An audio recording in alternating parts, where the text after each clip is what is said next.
Welcome to my channel fairy land कहानी। आज मैं आपको जो कहानी सुनाने जा रही हूँ उसका नाम है मरी हुई माँ का जादुई लहंगा। कहानी बहुत दिलचस्प है। दोस्तों, एक गांव में रिया नाम की लड़की अपनी बुआ शांति के साथ रहती थी। रिया के माँ बाप एक हादसे में गुजर गए थे। तब से रिया अपनी बुआ के घर रह रही थी। शांति अपनी बेटी नेहा से बहुत प्यार करती थी, लेकिन रिया से दिन भर काम करवाती थी। माँ, मुझे पिंक कलर का डिजाइनर लहंगा चाहिए। आपको पता है ना कि मोना आंटी की बेटी की शादी है और रात के फंक्शन में सब पिंक कलर का लहंगा ही पहनेंगे। मैं तुझे सबसे अच्छा लहंगा दिलवा दूंगी। नेहा खुश होकर चलती बनी। कुछ देर बाद शांति नेहा को लहंगा दिलवाने के लिए मार्केट जा रही थी। तभी रिया बोली, बुआ, आप मार्केट जा रही हैं? मेरे कपड़े भी तो पुराने और फटे हुए हैं। क्या आप मेरे लिए भी एक सस्ता सा लहंगा ला सकती हैं? मोना आंटी के फंक्शन में सब लहंगे पहन के जाएंगे।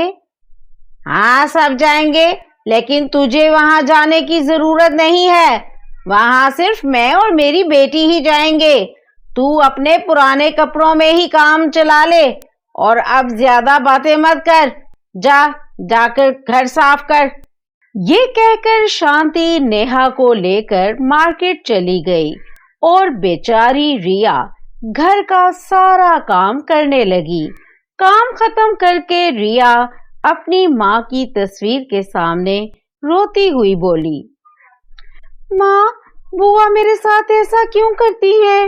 मुझे सिर्फ एक ही वक्त का बचा कुचा खाना देती है और कपड़े भी पुराने और फटे हुए हैं। मेरा भी मन है मोना आंटी के फंक्शन में लहंगा पहनकर जाने का, लेकिन बुआ ने मना कर दिया। रिया अपनी माँ की तस्वीर के सामने रोने लगी। शाम को नेहा डिजाइनर लहंगा पहनकर फंक्शन के लिए तैयार हो गई। बुआ, क्या मुझे शाम का खाना दे सकती हैं? माँ, ये हमेशा गलत वक्त पे आ जाती है। एक दिन खाना नहीं खाएगी तो मर नहीं जाएगी। शांति और नेहा फंक्शन के लिए निकल गईं। रिया अपनी माँ की तस्वीर के सामने फिर से रोते हुए बोली, माँ, क्या मुझे कभी खुशी नहीं मिलेगी? बुआ ने आज हद कर दी। ये देखे, मुझे झूठी रोटी खाने को कह दिया। तभी रिया की माँ की आत्मा प्रकट होती है और बोलती है, मेरी प्यारी बेटी, रोना बंद करो। मैं तेरे लिए एक जादुई लहंगा लाई हूँ। ये लहंगा तुझे मोना आंटी के फंक्शन में जाने देगा और कोई तुझे पहचान नहीं पाएगा। रिया ने खुशी खुशी जादुई लहंगा पहन लिया और वो एक सुंदर राजकुमारी जैसी दिखने लगी। फंक्शन में सब उसकी तारीफ कर रहे थे और नेहा अपनी माँ से बोली, माँ, ये कौन लड़की हो सकती है? ये तो कोई राजकुमारी लग रही है। माँ, देखिए, इसका लहंगा तो मेरे लहंगे से बहुत ज्यादा सुंदर है। अरे हाँ, ये देखो तो कितनी सुंदर लड़की है। अरे, इसकी शक्ल रिया से मिलती है ना? देखो तो। रिया, उसने तो सपने में भी ऐसा लहंगा नहीं देखा होगा। मैं पास जाकर देखती हैं। मुझे तो रिया लग रही है। अरे रिया, तू यहाँ क्या कर रही है? माँ, ये क्या है? इतना सुंदर लहंगा कहाँ से चुराया? और तू इतनी जल्दी यहाँ कैसे तैयार होकर आ गई?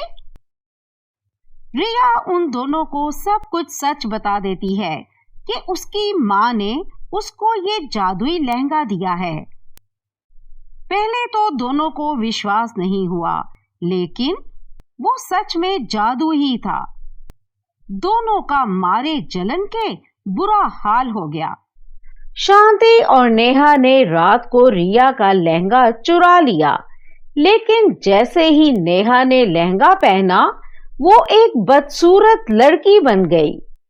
शांति और नेहा, तुम दोनों लालची हो। ये जादुई लहंगा सिर्फ नेक लोगों के लिए है। अब नेहा हमेशा के लिए बदसूरत रहेगी। शांति और नेहा रोने लगी। तभी रिया आई और बोली, बुआ, ये लहंगा मेरी माँ ने दिया था। मैंने कोशिश की थी कि आप लोगों को कुछ ना पता चले, लेकिन आपने सब बर्बाद कर दिया। रिया, हमें माफ कर दो। हमने तेरे साथ बहुत बुरा किया। आज से तू मेरी बेटी है। रिया, मुझे भी माफ कर दे। मैं भी तुझे अपनी बहन मानूंगी। शांति और नेहा, तुम्हारे दिल से माफी मांगने की वजह से मैं तुम्हें माफ करता हूँ। नेहा फिर से अपनी असली रूप में आ गई। शांति और नेहा ने रिया को अपना लिया और सब मिलकर खुशी खुशी रहने लगे। तो दोस्तों, कैसी लगी आपको आज की कहानी? अगर आपको कहानी पसंद आई है तो हमारे चैनल को सब्सक्राइब करें, लाइक करें और शेयर करें। और हाँ, बेल आइकॉन को दबाना मत भूलिए। मिलते हैं एक और मजेदार कहानी के साथ।